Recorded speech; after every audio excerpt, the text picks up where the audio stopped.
Hello বন্ধুরা, সব কেমন আছো? তো সম্পূর্ণ ভিডিও দেখতে থাকো। অবশ্যই ভালো লাগলে অবশ্যই লাইক, ফলো, শেয়ার, ইউটিউব চ্যানেলকে সাবস্ক্রাইব করে এরকম পাশে থাকলে আরও আমারও 1 লাখ ফলোয়ার হবে। তো দেখতে পাচ্ছ আমি আমার রুমে চলে এসেছি। আমার এটা হচ্ছে লাক্সারি রুম। তো এটা হচ্ছে আমার ভাঙাচোরা রুম। তোমরা যদি একটু সাপোর্ট করে পাশে থাকো তো আমি একটা লাক্সারি রুম করতে পারবো।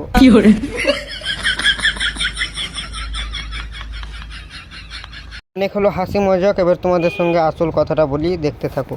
তো সকাল সকাল যখন আমি দোকানটা খুলি তখন অনেক ভালো লাগছিলো। তো এখন রাত 10টা বাজতে এসে দেখতে পাচ্ছ পুরো ফাঁকা। আর এই সাইডে দেখতে পাচ্ছ কুকুরগুলো আওয়াজ করছে। তো আমি চলে এসেছি বাইরের দিকে। এদিকে সব আমার গোছা কমপ্লিট হয়ে গেছে। তো 1 প্যাকেট বিস্কুট এনে দিয়েছি। আর এদিকে কুকুরগুলো দেখতে পাচ্ছ ডেলি আসে আর এখানে বসে থাকে। তো এই জায়গাটায় বসে থাকে। তো মধ্যে মধ্যে বিস্কুট দিই, আচ্ছা যখন আমি টাইম পাই তখন, নাহলে কুকুরগুলো পালিয়ে যায়। তো দেখতে পাচ্ছ আমি বিস্কুটগুলো খাওয়াচ্ছি।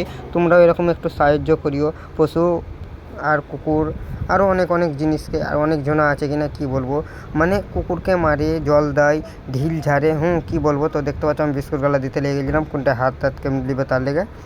ফের বিস্কুট খাওয়ার পর চলে এলাম বাইরের দিকে ভিডিও সেটিং করতে। তো আজকে ভিডিওটা এখানে শেষ করলাম। ফের কোনো পরবর্তী ভিডিওতে দেখা হচ্ছে। টাটা।